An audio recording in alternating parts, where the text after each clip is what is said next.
dan sesungguhnya aku baginya adalah seorang hamba yang mengaku dan merendahkan diri.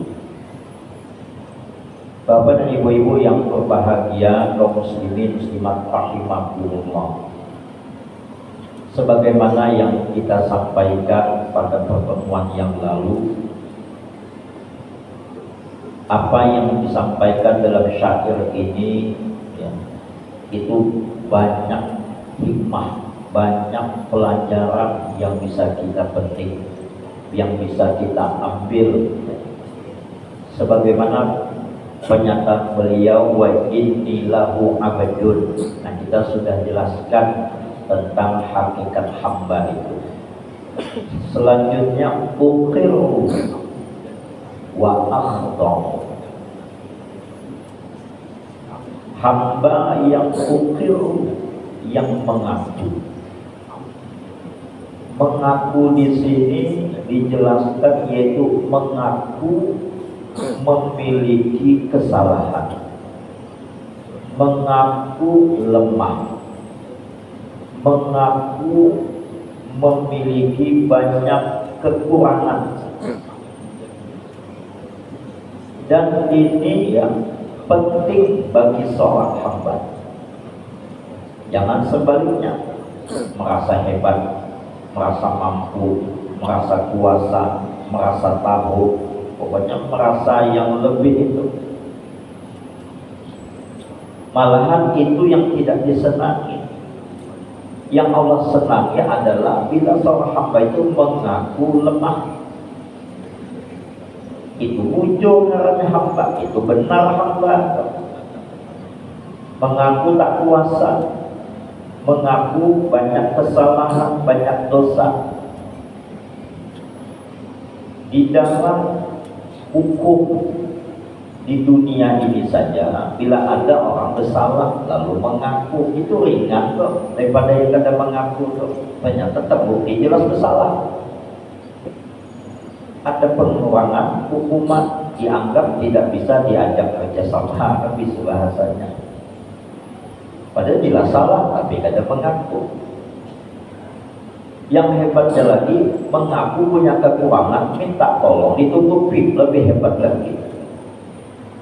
Maka itu dalam kajian kita, di dalam kitab ini juga ya, ada makalah yang menyatakan ya, al-muqiru bitaksir abadan mahmudun wal yaqra'u bitaksir alamatul qabul. Yang artinya al-muqiru, orang yang mengaku, yang punya karakter, yang suka mengaku dengan kekurangan-kekurangannya, abadan mahmud, selamanya terpuji. Maka itu kan kita senang bila ada orang yang dengan merendahkan dirinya, mohon maaf Pak ya, ini saja yang bisa saya lakukan, itulah batas maksimal kemampuan saya. Nah, kita kan senang dengan anggota kita daripada dirinya merasa lebih hebat, apalagi lebih hebat daripada kita. Kalau kita atasannya, dan seterusnya. Mohon maaf, inilah yang bisa kami berikan untuk santapan kali ini. Dan selalu menunjukkan kekurangan bapak-bapak dan ibu-ibu, para hadirin, hadirat yang hadir di majlis undangan kami ini. Bila mana kami ada kesalahan, kekurangan, kekhilafan dalam pelayanan dan kekurangan-kekurangan dalam kami minta ampun, minta maaf. Nah, ternyata memang ada, pas memang jujur lawannya ada yang kada nyaman. Orang sudah minta maaf, selesai enggak. Tapi kalau dia menyombongkan diri, ini pelayanan yang kami berikan tak pernah dilakukan oleh orang lain. Lauk pauk yang kami siapkan ini adalah yang terbaik yang ada di dunia. Sebagi makan kada nyaman, kami kira ucapannya paling hebat, ucap paling bagus, ucap paling mantap, sakal benar buang aja di sini. Tapi karena dia yang menunjukkan kekurangannya, maka sikap ini, perbuatan ini mahmud terpuji. Maka demikian pula kita terhadap ya Allah Subhanahu wa taala selalulah mengaku kita ini lemah, kita ini dhaif, kita ini tidak punya daya, kita ini tidak punya upaya. Namanya tidak punya daya, tidak punya upaya, otomatis kita perlu maunah, kita perlu pertolongan Allah. Maka itu iyyaka na'budu wa iyyaka nasta'in. Iyyaka na'budu wa iyyaka nasta'in. Ya, kita menghambakan kepada Allah, tapi kita dalam proses penghambaan itu tidak bisa tidak hanya kepada Allah lah kita meminta pertolongan. Apa pertolongan yang utama yang kita butuhkan dari Allah? Yaitu adalah bimbingannya. Maka itu ihdina, bimbinglah kami di dalam menjalani hidup ini, ya, yaitu yang lurus, siratal mustaqim, yang telah Engkau karuniakan kepada mereka, yaitu minan nabiyyin was-siddiqin wasyuhada'i was-shalihin wa hasuna ulaika rafiqa. Yang 4 golongan ini sebaik-baik teman bagi kita, baik dalam kehidupan dunia ini maupun nanti di akhirat kelak. Para nabi, para siddiqin, para syuhada, dan orang-orang soleh. Bapak dan Ibu kaum muslimin muslimat rahimahullah. Maka itu pada kalimat maqalah yang kita bacakan tadi, al-muqiru bit-taqsir abadan mahmud wal iqraru bit-taqsir alamatul qabul. Pernyataan kita akan kekurangan-kekurangan kita itu sebagai bukti, sebagai alamat, sebagai tanda diterimanya amal. Maka di dalam doa yang biasanya kita baca di sholat sunat witir, kenapa doa ini dibaca di dalam sholat sunat witir? Tentu ada hikmahnya. Di antara hikmahnya doa ini dibaca, apa doa sunat witir itu terakhirnya Rabbana taqabbal minna sholatana wa siyamana. Ujungnya di awalnya Allahumma inna nas'aluka imanan daima qalban khashi'a yaqinan shadiqan dinan qayyima amalan shalihan maqbula khairan katsira ilman nafi'a al-aqwa wal afiyah tamamal afiyah wasyukru 'alal afiyah ghina 'anil nas. Nanti ditutup dengan Rabbana taqabbal minna. Wahai Tuhan kami, terimalah dari kami apa saja, sholatana, sholat kami, wasiyamana, puasa, qiyam, ya, sampai pada ujung kalimatnya wa tammim taksirana. Tammim taksirana, sempurnakanlah ya Allah kekurangan-kekurangan kami. Berarti mengaku bahwasanya ada kekurangan dalam ibadah-ibadah tadi. Dari sholatnya, dari puasanya, semuanya ada kekurangannya. Hikmahnya lagi, kita meminta untuk yang menyempurnakan itu dengan apanya? Dengan Allah yang bersifat ya Rahman dan Rahim itu. Dengan rahmatnya Allah, maka itu ujung kalimatnya wa tammim taksirana ya Allah, ya Allah, ya Arhamar Rahimin. Maka itu nanti di ujung daripada syair ini itu kita ketemu kalimat rahmat. Nah, ini permohonan kita kepada Allah menunjukkan dengan kita ya ukir, kita ikrarnya, penyataan kita akan kekurangan tadi, akan dosa-dosa, kesalahan tadi. Kemudian wa akhda'u ini artinya orang yang mengetahui betul bahwasanya dia itu lemah, tidak punya daya upaya, tidak kuasa, tidak punya apa-apa. Akhirnya apa? Tunduk merendahkan diri. Kada ada sedikit pun merasa berperan. Ujung tuh kada merasa punya daya upaya itu tidak ada. Itu mana akhdor. Kenapa? Merendahkan diri. Memang posisinya rendah. Kita di dalam sholat itu kan ada 3 macam. Ada tegak, ya. Ada tegak, ada rukuk, ada sujud. Kalau ditanya masing-masing kita pasti tahu jawabannya. Posisi yang paling rendah di waktu mana? Sujud. Sujud itu posisi paling rendah. Kalau orang memberikan hormat, ada yang sambil tegak, caranya kayak Pak, nundukkan kepala, maka itu makruh hukumnya bila kita sholat, posisi kita menghadap ke hadapan. Makruh hukumnya. Kurang di sisi adab. Kayak apa adabnya? Menunduk sedikit.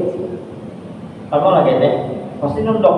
Biar sembahyang lewat adalah kayak ini. Tidak ada kan? Pasti nunduk. Nah ini dalam keadaan berdiri menunjukkan merendahkan diri. Yang kita rendahkan apa? Kepala. Maka melihat tempat sujud. Kada boleh kita sembahyang melihat ke atas. Orang biasanya melihat ke atas itu gambaran orang sombong. Orang sombong itu melihat ke atas, yang merasa tinggi. Maka kita melihat ke tempat sujud. Nah, dalam keadaan berdiri, ada kalanya juga kita merendahkan. Kalau orang Jepang misalnya kan menunjukkan merendahkan lagi merokok. Rokok itu macam-macam, ada orang yang kayak ini. Nah, yang sempurna bagaimana? Badan kita tuh amun diangkat pundak kita ini gelas bisi baju kada tumpah ratanya. Itu bentuk merendahkan diri itu. Model yang kedua, yang paling tinggi apa? Nah, itu masih kalah. Yang paling tinggi macam mana? Nah, kepala kita ini, jidat kita tuh kita angkat, kita letakkan di bawah lutut tingginya. Maka itu kalau kita sembahyang, ya, kita normal sujud kita lebih tinggi anggakan jidat ini, kepala ini di atas lutut, kan sah. Misalnya, ya, kita angkat bantal 2 supaya empuk sujud tadi itu. Nah, kan tingginya di atas lutut tuh jelas, ada sah sembahyang. Nah, sujud itu harus lebih rendah daripada lutut. Ustaz, kalau kita di kendaraan Pak, itu lain kisahnya. Itu babnya berbeda. Itu nanti pikirnya pikir sapar. Pikir di dalam kita dalam keadaan perjalanan, macam-macam di situ babnya. Nah, kenapa dengan kita tidak boleh tadi itu di atas bantal? Ada sah. Karena belum rendah betul, ini lebih rendah daripada lutut kita itu. Gimana kita waktu sembahyang itu mana lebih tinggi? Ya, keadaannya lutut lebih tinggi daripada jidat kita. Artinya jidat kita itu paling bawah itu.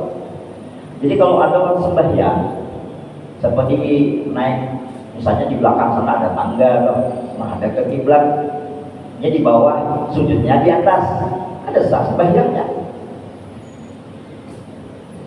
Misalkan naik ke atas tangganya, naik ke atas tuh, di situ belakang, ya sembahyang di tangga itu, untuknya di bawah, ya kan, tangan juga sembahyang di atas itu, ada sah, ada sah. Ini kita harus di bawah. anu ya sembayangnya lewat kawan di bawah, masih bisa di bawah. Bapak dan Ibu yang berbahagia, dan ketika kita sujud tadi, posisi kepala kita rendah, merendahkan diri seperti itu. Dalam hadis Nabi dikatakan aqrabu ma yakunu bainal 'abdi wa rabbih wa huwa sajid. Ini simbol. Ini sebuah simbol. Artinya apa? Aqrabu ma yakunu, keadaan seorang hamba yang kita bahas tadi, abdul sudah tadi, yang ukiru sudah kita bahas. Abdul, seorang hamba itu kondisinya paling dekat dengan Allah adalah ketika dia sedang sujud. Fa'atsiru doa, maka perbanyaklah permohonan. Artinya apa? Doa ketika kita sedang merendahkan diri di hadapan Allah, maka doa kita mustajab. Kenapa? Karena Allah cinta, Allah suka, Allah senang. Itu makna akhda'u. Kadang merasa punya daya upaya, tidak merasa memiliki, ya, tidak merasa punya peran sedikit pun untuk intervensi, ikut-ikutan mengatur. Semuanya dia serahkan kepada Allah Subhanahu wa Ta'ala, mengakui kelemahannya, mengakui kekurangannya, dan itulah makna dia akhda'u, merendahkan diri. Pun merasa saatnya masalah itu kecil, tuh saya kan mengaku selesai itu. Nah itu sombong. Itu sombong, kadang merasa sekalinya meninggal dalam keadaan seperti itu. Alamat itu, alamat apa? Masuk neraka ya, walaupun nanti mungkin saja masuk surga. Itu pun kalau Allah menginginkan. Kenapa? Nabi yang menyatakan la yadkhulul jannata, tidak akan masuk ke dalam surga. Tapi mampu mukhalafahnya, memang sebaliknya apa? Bakal masuk neraka. Tidak akan masuk surga. La yadkhulul jannata. Siapa?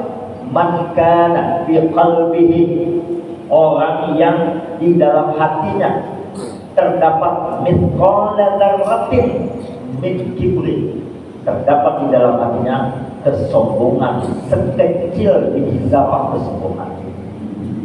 Ulun pernah bahas makna sekecil biji zarah itu seperti atom. Oleh ulama ada yang mentakwilkan, memahami makna sekecil biji zarah itu adalah, perlu jelaskan di sini. Kalau kita melihat cahaya matahari itu kebagian juga, lalu kita lihat debu, ada yang berterbangan, kan cahaya masuk, ada debu-debu itu oleh ulama dikatakan itulah zarah.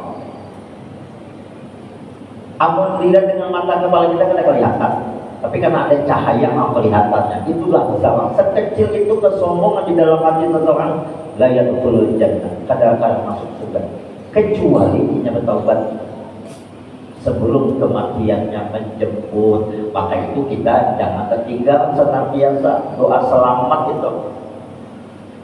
Allahumma inna nas'aluka salamatan fid din, yang termasuk di dalamnya apa itu? Wa taubatan qoblal maut, taubat sebelum mati, termasuk taubat atas dosa kesombongan. Ini urusan mati itu, Bapak Ibu, ada apa mengatakan usiku wa iyaya nafsi, sesama kita mengingatkan. Untuk meninggal itu ada orang takutan mati, salah itu. Mati kan usah ditakutani. Kematian tidak perlu kita takutkan. Tapi bagaimana ya dengan kita tentang kematian itu, ada 4 hal yang perlu kita perhatikan dalam masalah kematian. Dan 4 hal itu ada di dalam doa selamat ini. Apa itu? Pertama, taubatan qoblal maut, taubat sebelum mati. Maka itu ya, amalan taubat itu yaumiyah, harian. Nabi hanya mengajari kita, beliau bertaubat seharinya lebih daripada 100 kali. Wallahi inni la astaghfirullah wa atubu ilaihi fil yawmi aktsar min 100 marrah. Demi Allah ujar Nabi, aku bertaubat, beristighfar, minta ampun kepada Allah setiap harinya lebih daripada 100 kali. Itu yang perlu kita ingat. Yang kedua, taubat wa rahmatan 'indal maut. Rahmat ketika wafat. Apa rahmat 'indal maut itu? Yaitu ketika kita meninggal dibimbing oleh Allah melalui malaikat Jibril bertahlil, mengesahkan Allah sesuai dengan sabda Nabi, man qala la ilaha illallah fi akhir hayati dakhala jannah. Orang yang mengatakan la ilaha illallah di akhir hayatnya masuk surga. Ada yang protes, nyaman benar aja mau cuma mengucapkan la ilaha illallah pasti masuk surga. Oke, itu aja kalau saya beramal nanti pas akan meninggal hanya mengucapkan la ilaha illallah. Ampun juga ya kan itu komentar. Iya, kalau dia dapat taufik waktu mau meninggal dapat mengucapkan kalimat tauhid ini.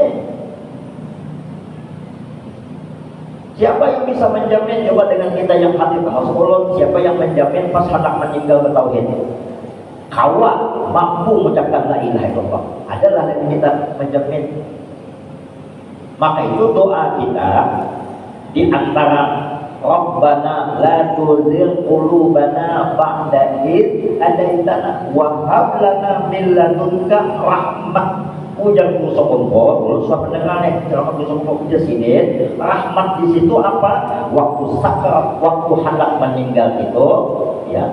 Ucapan terakhirnya adalah kalimat tauhid la ilaha illallah, dibimbing miladunka dari sisimu malaikat Jibril alaihissalam datang membimbingnya. Kalimat tauhid la ilaha illallah itu menjadi kalimat terakhir yang diucapkan Bapak Ibu, walaupun lah inya mengucapkan sebagai ini mengucapkannya 2 minggu sebulan hanya meninggal, ada apa-apa. Itu termasuk sebulan hanya meninggal, tapi sebelumnya itu kalimat terakhir diucapkannya kalimat la ilaha illallah, komanya sampai sebulan 2 bulan hanya meninggal, tapi kalimat terakhirnya apa? La ilaha illallah, itu yang dimaksud, bukan pas hendak dicabut la ilaha illallah, kalimat terakhirnya. Maka dari itu Bapak Ibu yang berbahagia, ujar guru kita, ampun kalau seandainya kita mendatangi orang yang tanda-tanda kematian itu ada padanya, kita bimbing. Nah, membimbing orang untuk mengucapkan la ilaha illallah talqin. Lakinu mautakum, ujar Nabi, talqinkan orang yang mati di antara kalian. Maksud yang tidak ada ikhtilaf ulama, sepakat ulama, talqin yang dimaksud adalah ketika orang sebelum meninggal itu. Yang talqin di kubur itu ikhtilaf. Dan talqin ketika orang yang sudah meninggal di dalam kubur itu manfaatnya bukan bagi yang mati, yang hidup. Nah, mati kan kau apa lagi, orang meninggal itu kan kau beramal, tidak mata insan yang kotor amalu terputus amal. Kau beramal lagi yang mati, yang kotor. Maka talqin itu bagi orang yang ketika akan meninggal. Nah, itu makna rahmatan indal maut. Maka doanya Rabbana la tuzigh qulubana, ya Allah janganlah engkau palingkan hati kami kepada selain Allah setelah engkau bimbing kami. Kenapa? Waktu orang hendak meninggal itu Bapak Ibu, itu iblis dengan pasukannya berusaha bila supaya orang ini meninggal tidak mendapatkan rahmat. Macam-macam itu yang menggodanya. Maka guru kita, orang baru ulama kita mengajar kita apa? Kamu nanti orang kesakaran, tanda-tandanya ada itu kayak apa? Bacakan Yasin, bacakan surah Al-Hasyr. Surah Al-Hasyr itu surah pengusiran supaya jin dan jun itu kata berparah. Maka ketika kita mentalkinkan orang yang sakit tadi, misalnya ulun ya, suah mentalkinkan mama ulun, bagi ulun malam la ilaha illallah. Nah mudah aja menangis sudah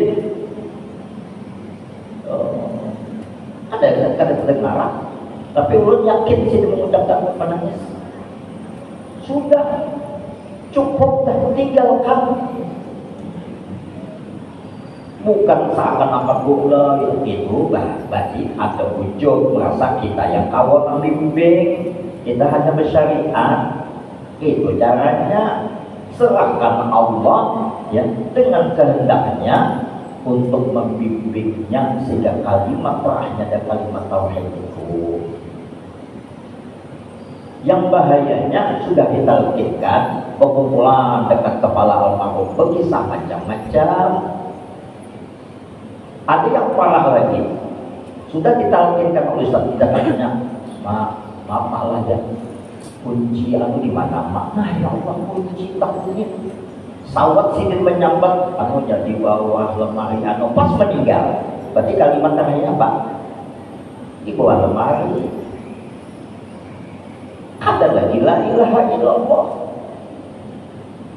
Maka itu kita minta kepada Allah rahmatan indal maut itu, supaya benar-benar ketika kita ya di akhir hayat kita ini, kada tahu kita kayak kemudian kita wafat itu, kalimat terakhir kita kalimat tauhid la ilaha illallah. Bisa aja ada orang misalnya ini selesai bertahlil la ilaha illallah, jalan ke pasar, sekalinya tertabrak mobil, saya langsung meninggal. Berarti kalimat terakhirnya apa? La ilaha illallah. Bukan ketikanya ketabrak itu la ilaha illallah, kalimat terakhir. Yang ada lagi mengucapkan yang lain, itulah hikmahnya. Amun berjalan kemana aja, jangan lupa lepas zikir. Kata kawal la ilaha illallah minimal ada lafzul jalalannya Allah, Allah, Allah. Masih dapat juga itu. Tapi amun kalimatnya terakhir kan sibuk duit. Nah, nauzubillah, itu yang terucap duit meninggal. Nah, ada kalimat tauhid. Itu yang kedua. Tadi taubatan qabla maut, yang kedua rahmatan indal maut, yang ketiga wa maghfiratan ba'dal maut. Ketika sudah meninggal diampuni oleh Allah dosa-dosa. Barulah yang keempat ya, taubatan indal maut rahmatan wa maghfiratan Allah hawwin alaina fi sakaratil maut. Ini dalam bab keempat, ya Allah ringankan, mudahkanlah hamba di dalam sakaratul maut. Maka akhirnya bernyaman jibil meninggal ringan, ada berat. Hanya baca Yasin selesai, ada yang membaca surah apa kebiasaannya, surah Al-Kahfi. Sekali baca surah Al-Kahfi esaknya berapa? 3. Nyamannya meninggal la ilaha illallah ya kan, waktu baca berapa? Sekali kedua di bangunan meninggal, itu orang sakaratnya nyaman. Ada yang setelah sedang khutbah ya, sedang khutbah nyasar dibawa turun la ilaha illallah, yang merasakan sakit la ilaha illallah dan meninggal. Nah, nyamannya satu umat saja, kadang ada sakaratnya, ada yang panjang sakaratnya tuh. Tarik pulau, tarik, udah ini kan maka kebalalang buntutan pulang, maka bulan-bulan kayak itu. Nah itu yang kita dari kayak apa yang membaca supaya kita mendapatkan ya, hawin alaina fi sakaratul maut, keringanan ketika sakaratul maut. Di antara amalannya apa? Jangan pernah mempersulit Tuhan, mudahkan urusan Tuhan. Kenapa ada orang yang ngaleh matinya? Karena ini dulu suka mempermainkan uang. Urusan orang itu dipimpongnya, akhirnya oleh malaikat dipermainkan juga. Belum lagi urusan kena di akhirat. Ada yang kena di akhirat itu dibukakan pintu surga, wah nyaman sudah dibukakan oleh malaikat itu ditutup pulang. Kenapa? Karena jadi dulu suka mempermainkan orang ketika hidupnya, mempermainkan agama, maka Allah permainkan dia di akhirat. Nah ini 4 hal tentang maut. Jadi kan usah takutan mati itu pasti, tapi tentang 4 ini. Yang pertama taubatan qabla maut, yang kedua rahmatan indal maut, yang ketiga maghfiratan ba'dal, yang keempat hawwin alaina bi sakaratil maut. Barulah tambah yang dua, wan najah minan nar wal fauza bi jannah. Masuk ke dalam surga dengan kemenangan, dilepaskan dari siksa api neraka. Wallahu a'lam bishawab. Bapak-bapak dan ibu-ibu yang berbahagia, kaum muslimat rahimahullah. Nah, maka dengan kita etikanya adalah merendahkan diri. Fa in yakun ghufranun fadzalika rahmatun. Sudah kita mengakui kelemahan kita, kekurangan kita dan sebagainya tadi, lalu ya, dengan kita apabila Allah memberikan maaf, itu adalah rahmat. Ketika Allah memberikan maaf, ampunannya atas segala kesalahan kita, itulah rahmat Allah. Fa in takunil ukhra fama ana asna'u. Jadi dengan kita bagaimana Allah memberikan karunia rahmat, itu yang kita gawe, itu yang kita kerjakan. Salah satunya irham turham. Rahmati maka kamu akan dirahmati, sayangi maka kamu akan disayang. Irham man fil ardi yarhamuka man fis sama. Sayangi penduduk bumi, penduduk langit akan menyayangi. Artinya apa? Ada di dalam hati kebencian. Kalaupun ada yang tidak baik pada seseorang yang kita tidak senang, jangan orangnya tapi gawiannya. Yang selama pekerjaan perbuatannya itu memang yang dibenci oleh Allah Subhanahu wa ta'ala. Bapak dan Ibu yang berbahagia, terakhir, kalau seandainya terjadi sesuatu yang lain, maka aku tak dapat berbuat apa-apa. Yang kadang lagi ada kawai lagi. Itulah kita. Ya, semuanya berserah kepada Allah Subhanahu wa ta'ala. Bapak dan Ibu yang berbahagia, demikianlah yang dapat kita sampaikan pada pertemuan kali ini. Insyaallah kita lanjutkan pada hadis Nabi pada pertemuan yang akan datang. Bila ada salah hilaf, perlu minta ampun, minta gitu, minta maaf, minta halalnya. Kita akhiri dengan membaca kafaratul majlis.